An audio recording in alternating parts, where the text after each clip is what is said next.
안녕하십니까. 최선을 다하는 민법 강사 김남경입니다. 여러분들, 우리 지난 시간에 계약의 효력 파트를 우리가 공부했던 바가 있죠. 계약 체결상의 과실 책임에 대해서 공부했고, 두 번째 동시행항변권, 이게 중요하다고 그랬죠. 이 동시행항변권은 쌍무계약상의 이행상의 결령관계에서 생기는 거라고 그랬어요. 이 내용 좀 잘 여러분들이 정리해 놓아야 합니다. 그 다음에 우리 위험부담에 대해서도 얘기했어요. 위험부담은 자, 후발적 불능에서 생기는 건데, 이 채무자의 귀책 사유가 없는, 매도인의 귀책 사유가 없는 후발적 불능을 얘기하는 거라고 그랬죠. 만약에 매도인의 귀책 사유가 있는 후발적 불능일 때는 이행불능 문제라고 그랬죠. 자, 위험부담은 의무규정인데 원칙은 채무자 위험부담주의라고 그랬죠. 채무자 위험부담주의. 그렇지만 예의적으로 채권자 위험부담주의로 전환되는 경우가 있다는 거, 이 두 가지를 잘 좀 정리해 놓으셔야 합니다. 자, 이번 시간에는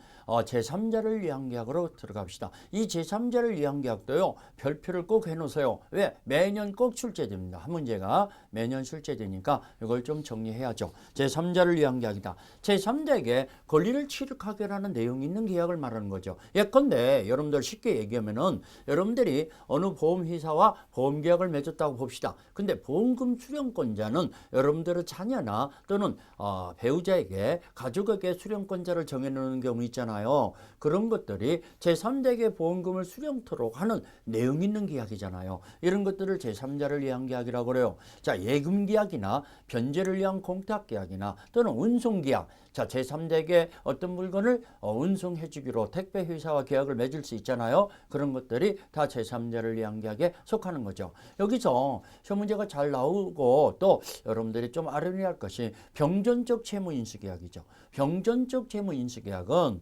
자, 종전의 채무를 매매대금으로서 변제하기로 약정을 하는 경우가 있어요. 그러면 매수인이 제3자 채권자한테 그 채무를 채권을 변제하기로 채무를 인수하는 건데, 종전의 채무자의 채무가 그대로 있으면서 새로운 채무가 인수되는 거죠. 이것을 병전적 채무인수계약이라고 그래요. 이 병전적 채무인수계약은 제3자를 위한 계약 중에 하나라는 걸 꼭 염두에 두세요. 병전적 채무인수계약은 제3자를 위한 계약에 해당한다는 거. 자, 지금부터 우리가 그림을 그려드리면서 이걸 또 잘 설명해 드리겠습니다. 자, 제3자를 위한 계약이다. 제3자에게 어떤 권리를 취득하기로 하는 내용이 있는 계약을 말하는 거죠. 이걸 제3자의 약관계약이다.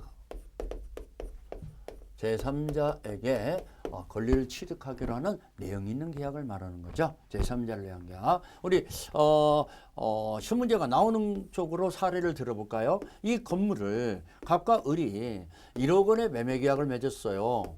1억 원의 매매계약을 맺었는데 이 대금은 지금 매도인이 대금을 받을 채권자인데 대금을 매도인이 받는 게 아니라 제3자에게 갖다 주기로 했어요.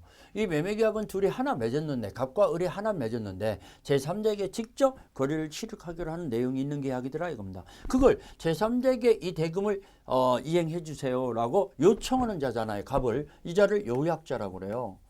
갑을 요약자라고, 그걸 응락하는 자잖아요. 승락해 주는 자죠. 이걸 낙약자라고 그래요. 낙약자. 자, 요약자가 대금 채권자이고 승락자는 대금 채무자죠. 채무자. 그러면 이 병을 뭐라고 하냐? 제3자라고 그러죠. 병을 수익자라고 그러죠. 수익자. 이 제3자에게 권리를 취득하기로 했는데 이게 바로 수익자입니다. 수익자에게 권리를 넘겨주기로 하는 내용 있는 계약을 말하는 거죠. 자, 그러면 요약자와 계약자가 계약 당사자입니다. 그러면 요약자와 계약자 간에 이 내용이 보상관계예요. 보상관계가 계약의 내용이죠. 이게 계약이죠. 이게 내용이에요. 그러면 보상관계가 계약의 내용이다 보니까 보상관계의 무효, 취소 또는 해제 또는 동시행관계, 동시행항변권도 생기잖아요. 보상관계에서 이런 걸 가지고는 이게 계약 내용이니까 낙약자도 수익자한테 대항할 수 있어요. 수익자에게도 대항 가능해요. 수익자에게 이런 것들을 주장할 수 있다는 얘기예요. 대항 가능하다는 얘기는. 그러면 선생님, 이 수익자는 선후 제3자의 보호규정에 해당 안 됩니까? 안 되죠. 제3자의 보호규정에 해당 안 되죠. 자, 왜 제3자의 보호 규정에 해당되려면은 보호 규정에 적용 없다라는 거. 제3자는 새로운 이해관계를 맺은 자를 제3자라고 그래요. 근데 여기 수익자는 새로운 이해관계를 맺은 자가 아니잖아요. 새로운 이해관계를 맺은 자가 아니니까 이 보상관계가 무효 취소가 되더라도 해제가 되더라도 이 수익자한테는 대항하지 못한다라는 이 제3자로 보호가 안 됩니다. 그러면은 이자가 서운을 할지라도 이자한테도 무효 취소 해제 효력이 생긴다는 얘기죠. 이 사람은 새로운 이해관계를 맺은 자 속에 안 들어간다는 거, 적용이 없다라는 거 잘 기억하세요. 그래서 무효 취소, 해제 또는 동시행 항변권을 수익자한테도 대항 가능합니다. 가능하다. 그러면 요약자와 이 수익자의 관계가 있어요. 요약자와 수익자 관계가 있는데 이걸 우리가 대가관계라고 그래요. 이 대가관계는 계약의 내용이 아니죠. 이걸 대가관계라고 하는데 이건 계약의 내용이 아니다라는 거. 계약의 내용이 아니다 보니까 대가관계가 무효, 취소 또는 부존재, 대가관계가 어떤 채무가 있는 자라든지 채무가 없다든가 이런 걸 가지고는 계약에 영향을 미치지 않아요. 계약에 영향 없다. 계약이 성립하는데 아무런 영향이 없어요. 또 유효력의 효력이 생기는데 아무런 영향이 없어요.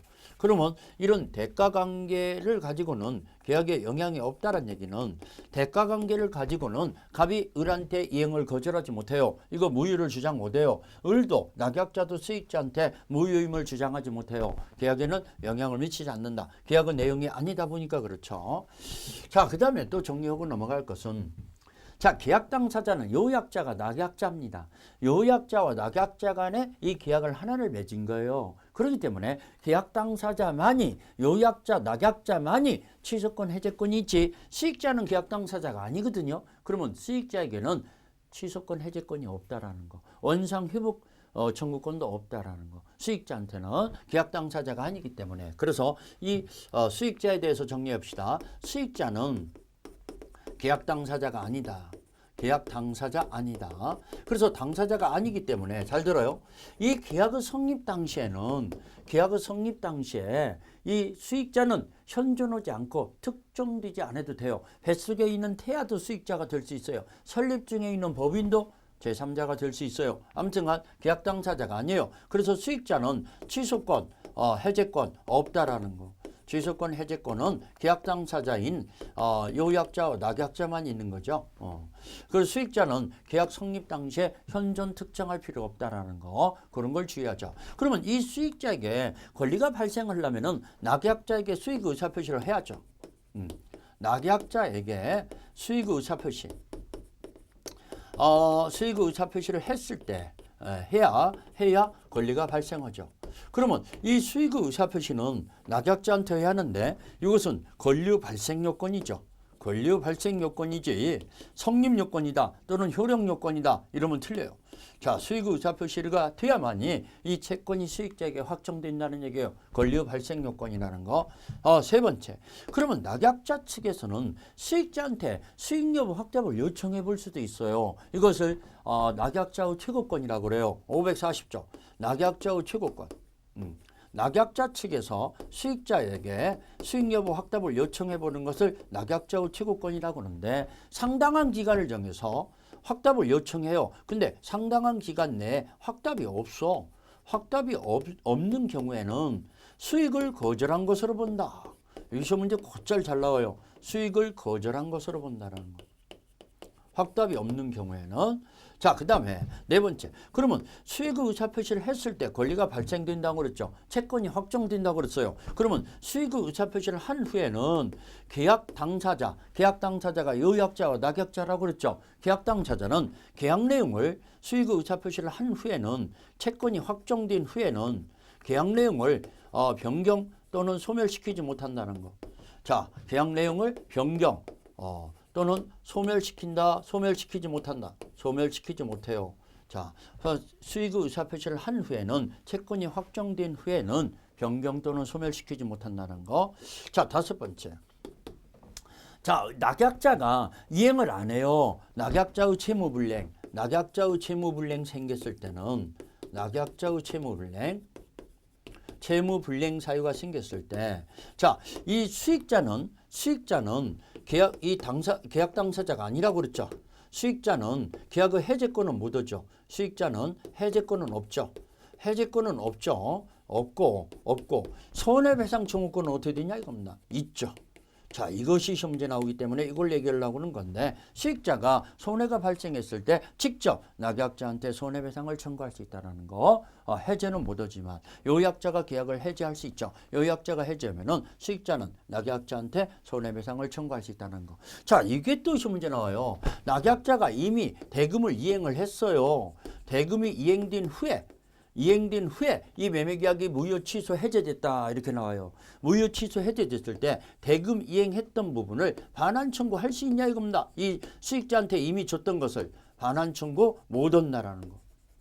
대금 이행했던 부분을 반환 청구 못 합니다. 왜 반환 청구를 못 합니까? 이 수익자는 계약 당사자가 아니기 때문에 원상 회복 의무 상대방도 아니고 부당이득 반환 청구 상대방도 아니라는 거. 그러면 선생님 이 낙약자는 누구한테 대금을 반환 청구해야 합니까? 요약자한테. 수익자한테 이미 이행했던 부분은 반환 청구 못 하죠. 자, 우리 아까 병존적 채무 인수계약이 제3자를 위한 계약이라고 했는데 그게 뭔 얘기인가를 다시 한번 설명할게요. 갑이 이 병한테 1년 전에 빚을 지고 있어요. 1억 원은 빚을 지고 있어요. 그걸 이 매매대금으로 대신해서 갚아주기로 약정을 맺을 수 있잖아요. 그러면은 갑이 빚을 지고 있는 것을 매매대금으로 이 매수인으로부터 직접 변제받기로 하면은 가부 채무가 없어지는 게 아니에요. 그대로 있어요. 그 대신 을이 가부 채무를 인수했잖아요. 을이 병한테 갚아줘야 할 의무가 생겼잖아요. 그래서 이걸 병존적 채무 인수계약이라고 그래요. 병존적 채무 인수계약이면서 제3자를 위한 계약에 해당돼요. 그러면 을로부터 채무를 변제받았어. 그러면 가부 채무 채권이 소멸하는 거죠. 소멸하는 거죠. 만약에 을로부터 못 받았으면은 여전히 갑한테 돈 받을 채권이 여전히 있는 거죠. 아무튼간 이런 것들을 병존적 채무 인수계약이라고 하는데 이게 바로 제3자를 위한 계약이다. 지금 계약의 내용 이 내용을 정리했는데 여기 중요 부분에 해당되는 부분이죠. 그런 것들을 정리해 놓으시라는 거. 자, 우리 교재를 통해서 확인해 봅시다. 제3자를 위한 계약이다. 539조에 규정이 되어 있는데 의를 볼까요? 의. 제3자를 위한 계약이란 계약 당사자가 아닌 제3자를 하여금 직접 계약 당사자 일방에 대하여 채권을 취득하게 하는 걸 목적으로 하는 계약을 말한다. 이때 제3자를 수익자라 하고 수익자에게 채무를 지는 자를 낙약자라 하고 수익자에게 급부를 할 것을 청구하는 자를 요약자라고 한다. 자, 요청하는 자, 요약자, 낙약자, 수익자. 제3자가 수익자가 되는 거죠. 출연은 원인관계, 보상관계가 바로 계약의 내용이죠. 그래서 보상관계는 하자 흠결은 계약의 효력에 영향을 미친다라는 거. 이 보상관계의 하자 흠결을 가지고 낙약자는 수익자한테도 대항할 수 있다고 그랬어요. 그렇지만 대가관계는 계약의 내용이 아니라고 그랬어요. 대가관계는 그러면 대가관계가 부존재한다든가 무효 취소, 하자 흠결 사유가 되더라도 계약의 효력에 영향을 미치지 않는다고 그랬죠. 자, 계약의 성립 요건이다. 요약자와 낙약자의 유효한 계약이 성립돼야 한다는 거. 그 다음에 제3자를 하여금 직접 거래를 취득하게 하는 의사표시가 있어야 한다는 거. 이걸 제3자 약관이다 그러죠. 자, 우리 제3자는 계약 성립 당시에 현존 특정할 필요가 없다고 그랬어요. 그런 것 좀 눈여겨보셔야겠고. 자, 우리 제3자가 취득하는 권리는 채권에 한하지 않고 물권일 수도 있어요. 이런 경우도 시험 문제 한번 나왔죠. 제3자가 낙약자에게 채무를 지고 있어요. 빚을 지고 있어요. 그걸 매매대금으로서 대신해서 갚아주기로 하는 거. 이 빚을 탕감시켜주기로 하는 거. 그러면 수익자는 을한테 갚아야 할 빚이 있었는데 채무가 있었는데 이게 채무가 면제됨으로 인해서 수익이 발생하잖아요. 그러면 이 제3자의 채무를 면제시켜주는 내용의 계약도 제3자를 위한 계약으로 유효하다는 거. 이게 여러분들 기출문제 한번 나왔었죠. 채무를 면제시켜주는 것도 유효하다는 거. 자, 그 다음에 제3자에 대한 효력이다. 제3자가 낙약자에게 수익 의사표시를 했을 때 권리가 발생한다고 그랬죠. 수익 의사표시는 권리의 발생 요건이라고 그랬잖아요. 자, 수익 의사표시를 할 수 있는 권리를 형성권이라고 그래요. 형성권 하면은 재산적 책체가 강한 권리이기 때문에 양도성, 상속성, 채권자 대위권의 대상이 됩니다. 그 다음에 제3자는 계약 당사자가 아니기 때문에 해제권, 해지권, 취소권을 갖지 못한다고 그랬어요. 이런 거.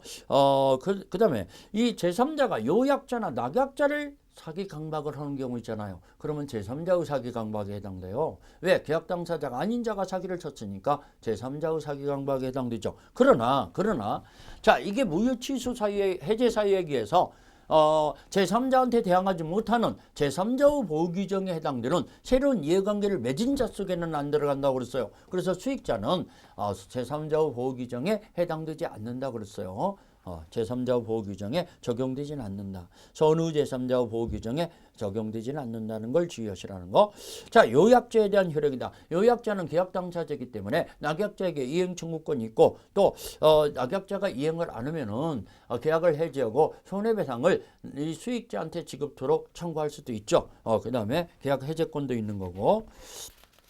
자, 우리 뒷장에 넘어서 낙약자에 대한 효력이다 해갖고요. 낙약자도 계약 당사자니까 해제권, 취소권 행사할 수 있죠. 또 이 보상관계에서 생긴 이런 효력을 수익자한테도 그대로 주장할 수 있다고 그랬어요. 나 이거 건물 등기를 넘겨받아야 대금 줄 거 아니냐. 건물을 등기를 넘겨받는 거가 대금 지급은 동시행관계지 않냐라고 하면서 수익자한테도 이행을 거절할 수 있죠. 등기를 넘겨받을 때까지 이런 것들이 낙약자가 주장할 수 있는 권리라는 거. 자, 우리 기출 체크 문제 볼까요? 기출 체크 문제. 자, 우리 26기 기출 문제죠. 갑은 자신의 토지를 을에게 매도하면서 그 대금을 을이 갑의 의무 이행과 동시에 병에게 지급하기로 약정했다. 병은 을에게 수익의 의사표시를 했다. 낙약자가 을이잖아요. 갑은 이 매매대금을 병한테 주기로 했어. 병이 수익자인데 수익의 의사표시를 낙약자한테 했다는 얘기죠. 그러면 채권은 대금 채권은 이 수익자에게 발생하는 거죠. 대금 채권이 확정되는 거죠. 자, 이런 의사표시했다. 틀린 것은 병은 을의 채무불이행 이유로 갑과 을의 매매계약을 해지할 수는 없다. 계약 당사자가 아니기 때문에 이 수익자는 계약의 해제권이 없다고 그랬어요. 계약 당사자가 아니니까. 그래서 1번 맞았죠. 2번 갑과 을이 매매계약이 적법하게 취소된 경우 병의 급부청구권은 소멸한다. 자, 갑과 을이 매매계약이 취소됐어요. 그러면 이 취소 효력은 병한테도 생겨요. 병은 을한테 이행을 해둘라라고 대금 지급 청구권이 소멸하죠. 무효 취소는 해제는 병한테도 대항할 수 있다고 그랬으니까 바로 소멸한다. 2번도 맞았죠. 3번 갑이 을에게 매매계약에 따른 이행을 하지 않더라도 을은 특별한 사정이 없는 한 병에게 대금 지급을 거절할 수 없다. 자, 갑이 을한테 이행을 할 때까지는 이 낙약자는 수익자한테 대금 지급을 거절할 수 있는 항변권이 있다고 그랬잖아요. 그러면 이 건물을 넘겨줄 때까지 나 대금 못 주겠다라고 수익자한테도 대항 가능하다고 그랬죠. 그렇기 때문에 병한테는 대금 지급을 거절할 수 없다라고 나왔으니까 틀렸죠. 3번이. 4번 병의 수익의 의사표시를 한 후에도 특별한 사정이 없는 한 갑과 을이 합의에 의해 병의 권리를 소멸시킬 수는 없다. 자, 병의 수익 의사표시를 한 후에는 갑과 을은 여기죠. 수익 의사표시를 하면은 병에게 채권이 확정됩니다. 확정된 후에는 계약 당사자가 계약 내용을 변경 또는 소멸시키지 못한다고 그랬죠. 이걸 물어본 거죠. 541조 시험 문제 잘 나오는 지문이죠. 채권이 확정된 후에는 수익 의사표시를 한 후에는 계약 내용을 변경 또는 소멸시키지 못한다는 거. 그러니까 4번 맞았죠. 5번 병이 대금을 수령하였으나 매매계약이 무효인 것으로 판명된 경우 특별한 사정이 없는 을은 병에게 대금 반환을 청구할 수는 없다. 자, 대금이 수령이 됐어요. 여기죠. 대금이 이행이 됐어요. 근데 매매계약이 무효화됐다 해서 을은 병한테 대금 반환 청구한다 못 한다? 못 한다. 이 병은 원상회복의 상대방도 부당이득의 상대방도 될 수가 없다고 그랬어요. 계약 당사자가 아니니까. 그래서 이자한테 이미 이행했던 부분은 반환 청구를 못 하는 거라는 거. 그래서 5번도 맞았죠. 그러면 이 문제에서 틀린 걸 고르라 했으니까 3번만이 틀렸죠. 자, 이 3번은 동시행 항변권을 가지고는 자, 이 건물을 넘겨받을 때까지는 낙약자도 수익자한테 이행을 거절할 수 있는 대항 가능하다고 그랬어요. 그렇기 때문에 3번이 틀렸죠. 이행 대운 지급을 거절할 수 없다 나왔으니까 답은 3번입니다. 자, 그다음에 그 밑에 우리 또 판례가 정리가 됐죠. 판례. 자, 판례 박스를 한번 볼까요? 자, 여기 1번 판례를 보면은 제3자에게 빚을 지고 있는 것을 대신해서 갚아주기로 하는 매매대금으로 대신해서 갚아주기로 하는 것을 바로 병존적 채무 인수계약에 해당되는데 이게 제3자를 위한 계약이라고 그랬어요. 병존적 채무 인수계약이면서도 제3자를 위한 계약이다. 그런 걸 얘기했고 그 다음에 2번 판례는 우리 요약자와 수익자 관계, 요약자와 수익자 관계를 대가관계라고 하는데 대가관계는 계약 내용이 아니기 때문에 대가관계가 부존재, 무효 취소가 되더라도 계약의 효력에 영향을 미치지 않는다. 바로 2번 판례가 그 얘기죠. 그래서 이 요약자는 낙약자한테 이 대가관계의 부존재, 무효를 주장하면서 이행을 거절하지 못해요. 거꾸로 낙약자도 이 대가관계의 무효 취소를 주장하면서 수익자한테 이행 거절하지 못한다고 그랬어요. 이건 계약의 내용이 아니니까 계약에는 전혀 영향을 미칠 수가 없다고 그랬어요. 그런 것들이 지금 2번 판례입니다. 3번 판례는 제3자가 낙약자에게 빚을 지고 있는데 그걸 이 매매대금으로서 채무를 면제시켜 주기로 했어요. 그것도 제3자를 위한 계약에 준하여 유의한 계약이 된다는 거. 제3자를 위한 계약에 준하여 유의하다. 이게 바로 3번 판례죠. 자, 4번 판례는 제3자가 권리가 생긴 후에는 채권이 확정된 후에는 권리가 발생된 후에는 계약 당사자는 계약 내용을 변경 소멸시키지 못한다라는 거. 그걸 얘기하는 거죠. 그 다음에 이 5번 판례는 자 우리 제3자에게 급부한 것을 제3자에게 이미 이행했던 부분을 계약의 해제, 무효를 주장하면서 원상 회복 청구나 부당 이력 반환 청구를 할 수 없다라는 거. 할 수 없다. 누구한테 해야 하냐? 요약자한테 해야 한다고 그랬어요. 이 5번 판례가 시험 문제 참 잘 나온다고 그랬죠. 그 밑에 기출 체크, 작년 기출 문제네요. 어떻게 나왔는가 또 한번 확인해 봅시다. 작년 기출 문제.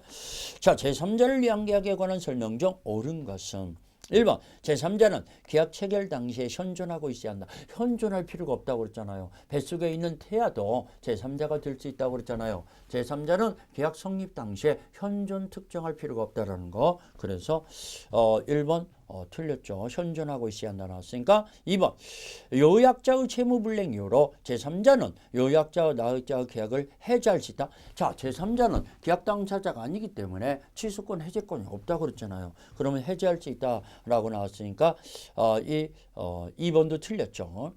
3번 낙약자는 요약자와의 계약에 기한 동시행 항변을 가지고 제3자에게 대항할 수 없다. 틀렸죠.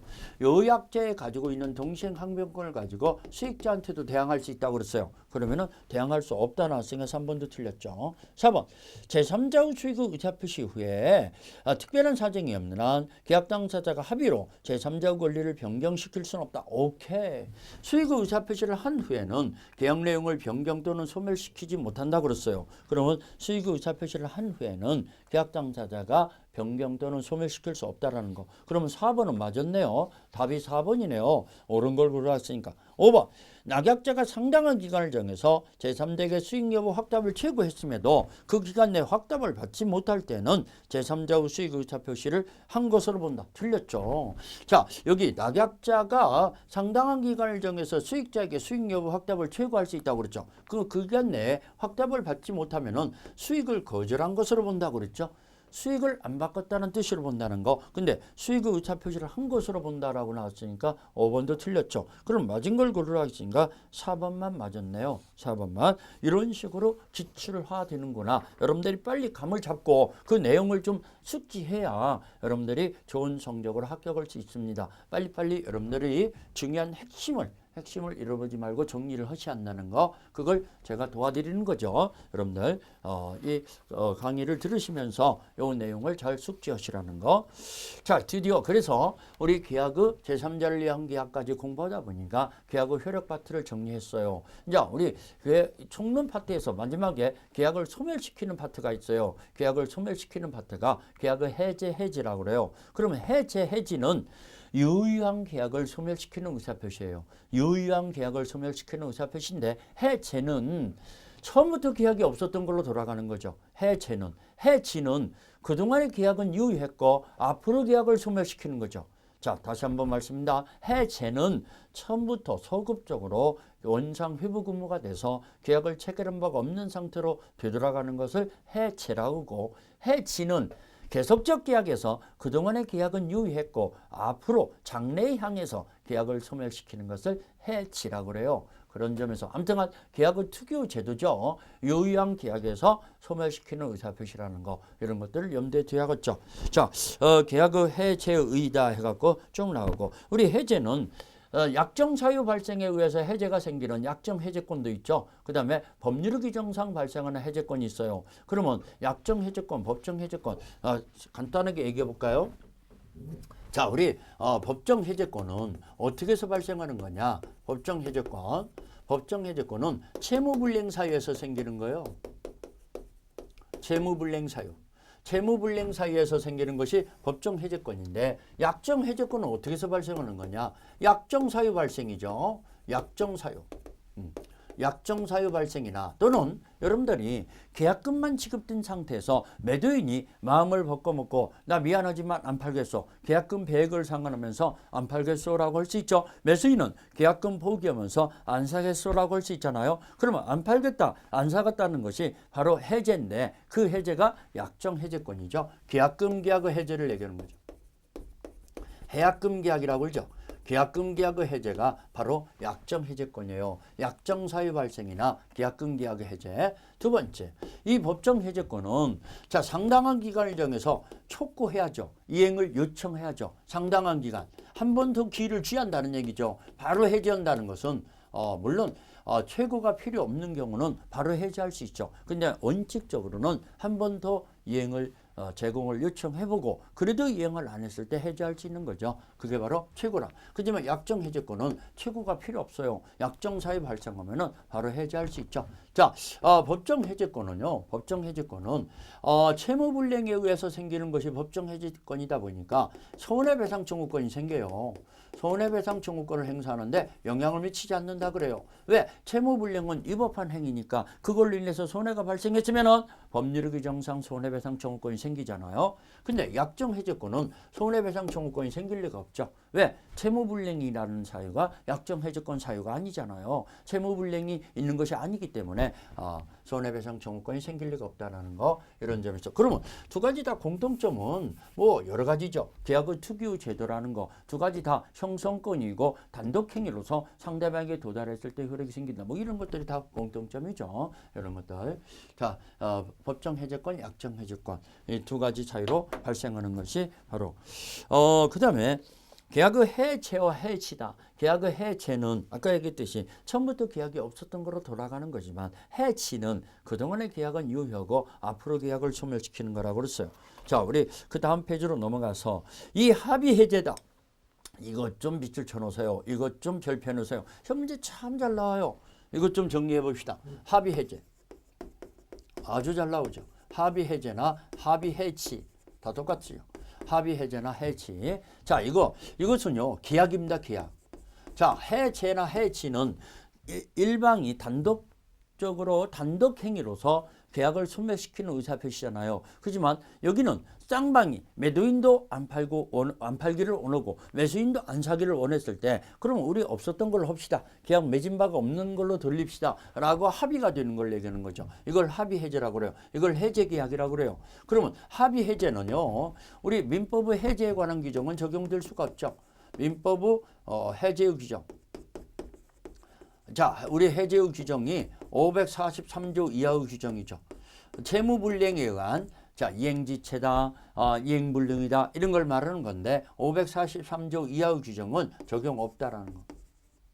채무불이행에 의한 해제가 생기는 게 아니고 여기는 쌍방의 합의에 의해서 해제가 되는 거잖아요. 그 다음에 두 번째, 이 합의 해제는 손해배상 청구권이 생길 리가 없죠. 손해배상 없다라는 거. 손해배상 청구권이 없고 그 다음에 대금의 반환 시에는 대금의 이자는 가산하지 않죠. 이자 없다라는 거. 그냥 대금만 반환하면 돼요. 이자를 가산해서 반환해야 할 의무가 없다라는 거. 우리 해제는 대금을 받은 날부터 이자를 가산해서 반환해야 한다 그래요. 근데 합의 해제에서는 대금 이자를 가산할 필요가 없죠. 세 번째, 자 합의 해제도 소급표가 있어요. 그 다음에 원상회복 의무가 있어요. 원상회복 의무. 그 다음에 이거 불가분성이 적용돼요. 우리 불가분성이다. 조금 이따 정리하겠는데 행사와 소멸의 불가분성이라고 그래요. 그 다음에 합의 해제도 제3자의 보호 규정이 적용되죠. 제3자의 자, 우리 새로운 이해관계를 맺은 제3의 권리자에게는 침해하지 못한다. 해제를 가지고는 이것이 합의 해제에서도 그대로 적용됩니다. 이런 것들이 합의 해제라는 거 잘 좀 정리해 놓으세요. 특히 손해배상 청구권이 없다라는 거, 손해배상 청구권이 없다라는 거, 대금의 이자를 가산하지 않아도 된다는 거, 이게 시험 문제가 참 잘 나옵니다. 손해배상 청구권이나 대금의 이자를 가산하지 않아도 된다는 거. 자, 그런 것 좀 잘 정리하시고, 그 다음에 우리 해제 조건이라는 게 있어요. 실권 약관이라고 그러죠. 어떤 약정 사유가 발생하면은 자동적으로 계약이 해제되기로 하는 약정을 얘기하는 거죠. 자, 우리 봅시다. 중도금 미지급이 되면은 자, 중도금 지급 시까지 이행이 안 된다면은 이 계약은 자동적으로 해제하기로 하자라고 특약을 맺을 수도 있잖아요. 그러면은 중도금 기일에 불이행이라는 조건이 성취되면은 해제 의사표시가 없이 자동적으로 실효화돼 버리죠. 해제의 효력이 생겨버리죠. 이런 것들을 실권약관이라고 그래요. 해제와 취소의 차이점이다 해갖고 자, 우리 취소는 우리 도표로 잘 정리해놨는데 도표를 정리해 봅시다. 우리 교재 취소는 모든 법률행위에서 다 인정되지만 해제는 계약의 특유 제도죠. 계약에서만 적용되는 게 해제라고 그랬어요. 취소는 법률 규정상 발생하는 거죠. 그래서 제한 능력자의 취소, 착오, 사기 강박에 한 취소. 해제는 법률 규정에서 발생하는 법정 해제권도 있지만은 당사자 약정 사유에 의해서 발생하는 약정 해제권도 있다고 그랬잖아요. 그다음에 취소는 취소권자가 취소권 행사하는데 최고가 필요 없는 거죠. 최고를 하고 취소하는 게 아니잖아요. 그렇지만 해제는 일단 한번 더 독촉을 해보는 거, 요청을 해보는 것이 원칙이라고 그랬죠. 그래서 최고를 하고 해제해야죠. 자, 그 다음에 취소는 부당이득 반환 문제가 생겨요. 이행을 했던 부분. 근데 부당이득 반환과 원상회복 의무는 틀려요. 해제가 원상회복 의무죠. 어떤 차이가 나냐면은 부당이득 반환은 선일 때는 현존한도 악일 때는 전부 반환이에요. 그렇지만 원상회복이라는 건 선악을 구별하지 않고 선악의 차이점이 없이 전부 반환하는 것이 원상회복이에요. 그렇기 때문에 부당이득 반환과 원상회복은 틀리다는 거. 그런 것 좀 잘 주의하시고. 자, 취소권의 소멸. 자, 우리 취소권은 취인할 수 있는 날부터 3년, 법률행위를 한 날부터 10년이라는 제책기간이 경과되면 소멸해요. 그렇지만 해제는 형성권으로서 10년의 제책기간이 걸리는 거죠. 그렇기 때문에 틀립니다. 이런 점에서 여러 가지가 틀리다는 거. 자, 그 다음에 해체해서 우리 뒷장에 넘겨보니까요. 뒷장에 넘겨보니까 우리 법정 해제권과 약정 해제권 금방 정리한 것이 여기에 도표로서 정리해놨죠. 자, 법정 해제권의 발생 원인, 해제권의 발생 원인, 약정 해제권은 당사자 사이에서 발생하고 계약금 계약에서 해제권이 생기는 게 약정 해제권이라고 그랬어요. 그 다음에 우리 법정 해제권은 자, 이게 중요해요. 법정 해제권은 자, 몇 가지만 정리해 봅시다. 법정 해제권이 중요한 거니까 저 문제가 이쪽에 한 문제가 나올 가능성이 있으니까 좀 정리를 좀 해드리겠습니다. 법정 해제권은 채무불이행 사유에서 생긴다고 그랬잖아요. 채무불이행 사유에서 생기다 보니까 그 우리 민법에 규정되어 있는 것이 세계조문이 규정되어 있어요. 세계조문이 뭐가 세계조문이 규정되어 있냐? 자, 우리 544조 이행지체에 의한 해제권이다. 이행지체에 의한 해제권이 544조에 규정이 되어 있죠. 우리 민법에. 자, 그것부터 정리해 봅시다. 법정 해제권. 법정 해제권이다. 법정 해제권은 자, 첫 번째 544조 이행지체라고 그러죠. 이행지체라는 것은 채무자의 귀책 사유에 의해서 이행기가 지났는데도 이행을 않고 있는 거. 채무자의 귀책 사유가 있는 거죠. 채무자의 귀책 사유. 채무자의 잘못으로 이행을 않고 있는 거. 이것을 이행지체라고 하죠. 그러면 자, 채권자는 상당한 기간을 정해서 최고를 하죠. 상당한 기간. 한번 이행을 요청하죠. 기간을 정해서 기간으로 최고 독촉을 하고 그래도 이행을 안 해줘요. 그랬을 때는 해제권 행사하고 또 손해배상 청구권도 행사할 수 있죠. 손해배상 청구권도 인정되는데 이 손해배상은 이행이익배상이죠. 이행을 받게 됐으면 얻게 되는 이익을 배상해라. 전매 차익을 배상해라 이거죠. 그러면 상당한 기간을 정해서 최고했는데 이 상당한 기간이라는 것은 계약의 내용에 따라서 틀려지죠. 틀려지는데 자 여기서 볼 것은 기간이 없는 최고나 기간을 정하지 않는 최고나 또는 상당한 기간보다도 현저하게 짧은 기간의 최고. 짧은 기간의 최고는 이거 어떻게 되냐? 최고 효력이 생기냐 이겁니다. 이런 기간이 약정이 없는 최고나 짧은 기간의 최고라도 최고 효력은 생긴다 그러죠. 최고 독촉을 했다는 의미에서는 효력이 발생하죠. 그러면 최고 효력은 생기지만 여기서 상당한 기간이 경과해야만이 상당한 기간의 경과 후에만 이 해제권이 행사가 되죠. 해제권이 발생하죠. 짧은 기간, 그 기간이 지났다고 해서 해제권이 발생하는 건 아니죠. 최고 효력은 생기지만 바로 해제권이 생기는 건 아니라는 거. 상당한 기간이 경과해야만이 해제권이 생긴다. 자, 그 다음에 이게 중요하죠. 중요한 거니까 노란 걸로 써드릴게요. 자, 채무자가 미리 이행을 거절하는 경우도 있어요. 채무자가 미리 나 못 주겠다. 미리 이행을 거절을 표시하는 거. 이행을 거절을 표시했어요. 그랬을 때는요. 이거 최고가 필요 없어요. 이런 경우는 이행기를 기다릴 것도 없어. 이행기를 기다리기 전에 이행기 전에 자기 채무를 이행할 것도 없어요. 자기 채무 이행 제공 없이 우리 동생 항변권 있을 때는 해제하려면은 자기 채무 이행을 제공해야 하잖아요. 근데 자기 채무 이행 제공 없이 최고도 필요 없죠. 최고도 없이 바로 해제가 가능하죠. 해제가 가능하다. 자, 이행기 전에도 자기 채무 이행 제공할 필요 없이 바로 최고도 할 것도 없고 이렇게 해제할 수 있는 것이 이게 굉장히 시험 문제 잘 나옵니다. 채무자가 미리 이행을 거절했을 때. 그 다음에 두 번째 545조 정기행위 이행지체라고 나와요. 정기행위 이행지체. 정기행위 이행지체라는 건 뭐냐면은 이때 이행을 못 받으면은 이 기간 내 이행을 못 받으면은 그 후에 이행받아봤자 소용없는 거.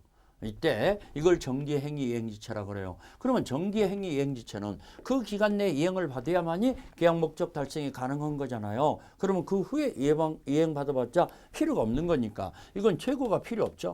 이행을 요청할 필요 없어요. 이행을 안 해줬으니까. 그 후로 이행받아봤자 소용없으니까 바로 해제가 가능하죠. 자, 여기서 첫 문제가 잘 나오는 이거죠. 정기행위 이행지체라도 해제 의사표시는 필요합니다. 해제 의사표시를 해야지 자동적으로 해제되는 건 아니에요. 그래서 최고가 필요 없다는 얘기지 해제 의사표시도 필요 없다는 얘기는 아니죠. 그 다음에 손해배상을 청구할 수 있죠. 손해배상을 청구할 수 있다는 거. 이걸 정기행위 이행지체라고. 세 번째 546조 이행불능이라고 그래요. 이행불능. 우리 아까 공부했듯이 이행불능은 채무자의 귀책사에 있는 후발적 불능을 얘기한다고 그랬죠. 귀책사유 있는 후발적 불능을 이행불능이라고 그랬어요. 자, 채무자의 귀책사유 없는 후발적 불능은 이혼무담이라고 그랬잖아요. 그런데 채무자의 귀책사유가 있는 후발적 불능이 바로 이행불능인데 이행불능은 자 이것도 중요한 거니까 이 이행불능 좀 정리합시다. 중요하다는 얘기는 시험 문제가 잘 나오니까 자 이거 이행기를 기다릴 것도 없어. 이것도 이행기 전에 자기 채무를 이행할 필요도 없어. 왜? 자기 채무를 이행한다고 해서 가능해지는 게 아니니까 자기 채무 이행 제공이 필요 없이 제공할 거 없이 바로 최고도 필요 없죠. 최고 한다고 해서 이행 가능해지는 게 아니니까 바로 해제가 가능하죠. 또 손해배상도 청구할 수 있죠. 손해배상 해제하고 또 손해배상도 청구하죠. 자 이거 보세요. 이행기 전에도 자기 채무 이행 제공 없이 최고 없이 해제할 수 있는 거 이것과 똑같잖아요. 이 두 가지가 시험 문제 잘 나오죠. 자, 채무자가 미리 이행을 거절했다든가 이행불능일 때는 이행기 도래 전에도 최고 없이 해제할 수 있다는 거. 그래서 우리 민법이 규정되어 있는 것이 이 세 가지입니다. 이 세 가지다 보니까 이 세 가지가 시험 문제 잘 나오니까 여러분들이 정리해 놓으셔야죠. 자, 우리 책을 볼까요? 법정 해제권, 기업권, 이행지체에 의한 해제권이다 해서 채무자가 이행지체가 있지 않다. 채권자는 상당한 기간을 정해서 최고해야 한다. 채무자의 책임 있는 사유로 최고 기간 내에 이행하지 않아야 한다. 이런 거 그런 걸 얘기했죠. 그 다음에 뒷장에 넘어갔어요. 정기행위 이행지체는 그 기간 내에 이행을 못 받으면 그 후로 이행받아봤자 목적 달성이 불가능한 것으로서 최고 없이 바로 해제할 수 있다고 그랬어요. 545조 정기행위 이행지체. 그래서 해제권, 이행지체에 의한 해제권 발생을 여러분들 도표로서 잘 정리해놨죠. 그 다음에 니은번에 이행불능에 의한 해제권이다. 546조. 자, 이행불능은 채무자가 책임 있는 사유로 후발적 불능이 되는 건데 이건 최고 없이 바로 해제할 수 있다고 그랬죠. 만약에 일부 불능일 때는 가분적이고 분할 가능해요. 일부라도 당사자가 계약을 체결할 것으로 의혹이 돼요. 그러면은 일부만이라도 유의할 수 있지만 원칙은 전부 해제할 수 있죠. 원칙은 일부 불능일 때 원칙은 전부 해제권이 생긴다는 거. 원칙은. 자, 그런 걸 얘기했고 불완전 이행 이건 이제 학설로 인정되는 거니까 이것은 가볍게 좀 봐도 돼요. 이것은 좀 중요하게 여기하고 자, 불완전 이행에서는 이행을 하기는 했는데 하자 있는 물건이 이행이 됐다는 얘기죠. 완전한 이행이라고 볼 수 없다는 얘기죠. 그랬을 때는 완전한 이행이 가능하냐 못하냐 따져봐야 합니다. 완전한 이행이 가능하다면은 이 최고를 하고 추안이라고 추안 보충이 가능하다면은 최고를 하고 그래도 이행을 안 했을 때 해제할 수 있죠. 하지만 완전한 이행이 불가능할 때는 추안이 불가능하다고 그러죠. 이럴 때는 최고 없이 바로 해제할 수 있죠. 최고 없이 바로 해제할 수 있다는 거. 그 두 가지로 나눠서 보야 한다는 거. 자, 우리 뒷장에 넘어가서요. 채권자 지체에 의한 해제권이다. 채권자 지체라는 것은 채권자가 수령 지체 안 받아주니까 채무자가 이행하고 싶더라도 이행을 못하는 걸 얘기하는 거죠. 이걸 채권자 지체라고 그러죠. 그러면 지난번에 당신이 안 받아줘서 이행을 못했는데 이번에는 받아주세요라고 상당한 기간을 정해서 최고하고 그래도 안 받을 때 해제할 수 있는 거죠. 자, 사정 변경 원칙에 의한 해제다. 계약을 맺었을 때의 사정과 이행 시의 사정이 현저하게 변화가 생겼을 때는 자, 우리 다수설에서는 법정 해제권 발생을 인정하자. 이게 다수설이죠. 하지만 판례는 사정 변경 원칙에 의한 해제권이 인정되는 근거는 제시해 놨어요. 이런 것들을 사정 변경이라고 한다라고 제시해 놓은 근거는 있는데 아직 사정 변경 원칙에 의해서 해제권을 인정하는 사례는 하나도 없죠. 아직 판례는 아직 안 나왔어요. 그렇기 때문에 앞으로 나올 가능성이 있지만은 판례가 지금 있는 것은 없다라는 거. 사정 변경 원칙에 의한 해제권. 자, 우리 기출 체크 문제 볼까요?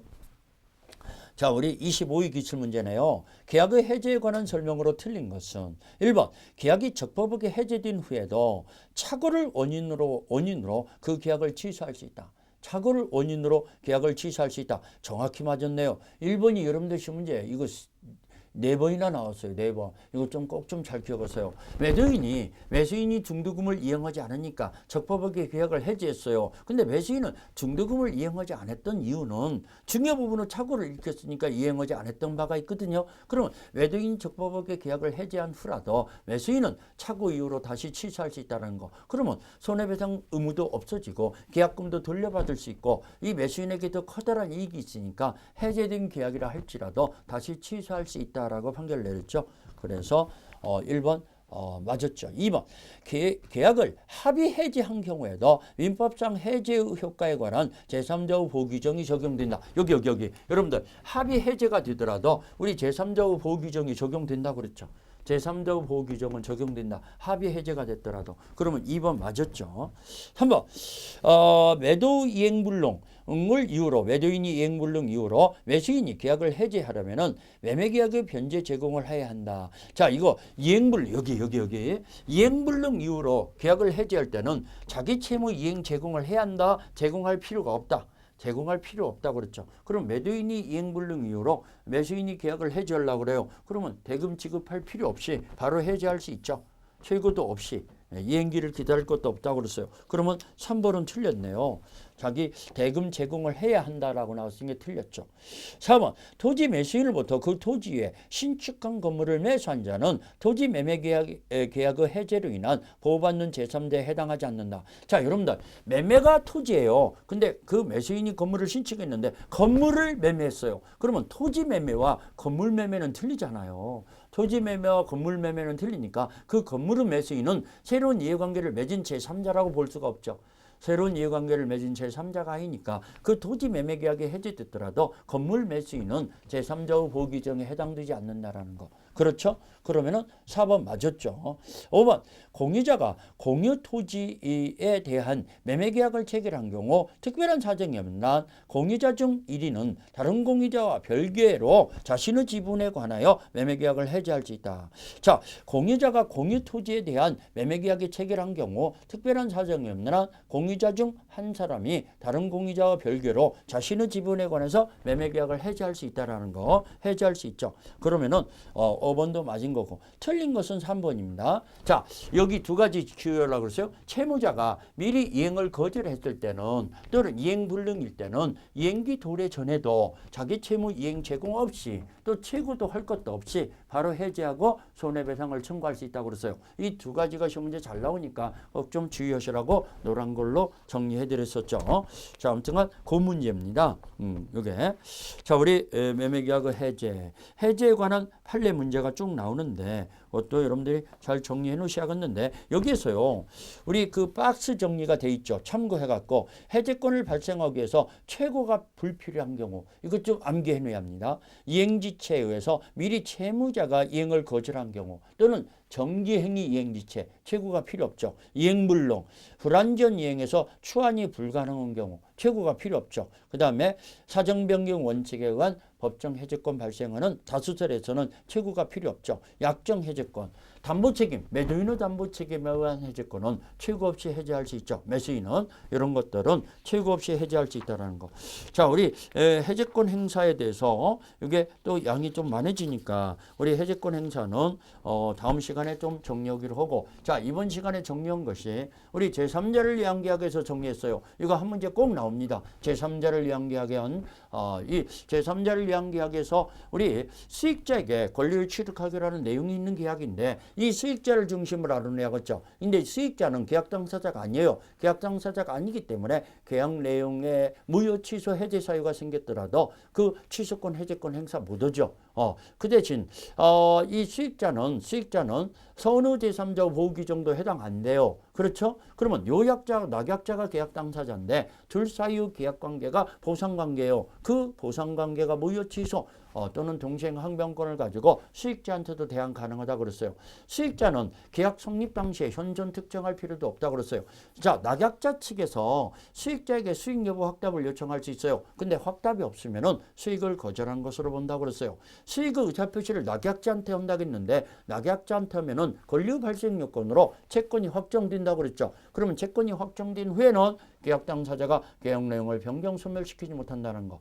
낙약자의 채무 불이행 사유가 생기면은 수익자는 계약을 해지하지는 못하지만 손해배상을 직접 청구할 수 있다라는 거. 이런 내용들 중심으로 시험 문제가 나오니까 잘 좀 숙지해 놓으시라는 거. 그다음에 우리 계약의 해지 파트로 들어갔어요. 자, 우리 해제는 법정 해제권과 약정 해제권으로 나눠지는데 우리 간단한 내용. 자, 법정 해제권은 채무불이행 사유에서 생겨서 상당한 기간을 정해서 한 번 더 요청하고 그래도 이행 안 할 때 손해배상을 청구할 수 있는 거죠. 해제를 하고. 그 다음에 약정 해제권은 약정 사유나 계약금 계약의 해제권을 얘기하는데 최고나 손해배상 청구권이 없다고 그랬어요. 자, 합의 해제가 시험 문제 잘 나온다고 그랬죠. 이건 쌍방이 없었던 걸로 돌리자 해갖고 합의에 의한 해제가 되는 건데 이건 계약이라고 그랬어요. 계약. 자, 합의 해제에서는 손해배상 청구권도 없고 대금에 반환할 때 이자를 가산하지 않는다라는 거. 그 다음에 이런 소급표라든가 제3자의 보호규정 이런 것들은 그대로 적용되는 것이다. 그 다음에 법정 해제권은 우리 민법에 규정되어 있는 것이 세 가지라고 그랬어요.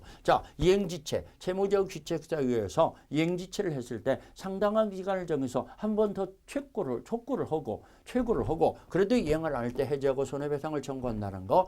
자, 채무자가 미리 이행을 거절했을 때는 최고 없이 바로 해제할 수 있는데 이행기를 기다리는 해지할 필요가 없다고 그랬어요. 바로 그 다음에 정기행위 이행지체는 이 기간 내에 이행을 못 받았을 때 목적 달성이 불가능한 것으로서 최고 없이 해지할 수 있다고 그랬어요. 이행불능, 이게 시험 문제 잘 나오죠. 이행불능은 채무자의 귀책사에 있는 후발적 불능인데 만약에 채무자의 귀책사에 없는 후발적 불능이라면 위험부담 문제라고 그랬어요. 그러면 이행불능 문제가 생겼을 때는 이 이행기 도래 전에도 자기 채무 이행 제공 없이 바로 최고도 할 것도 없이 해지하고 손해배상을 청구할 수 있다는 거, 이런 것 정도를 잘 정리해 놓으시고, 자, 우리 다음 시간에는 해제권 행사에 대해서 우리가 좀 자세히 또 살펴보기로 하겠습니다. 자, 여러분들 언제나 최선을 다하는 민법 강사 김남경이었습니다.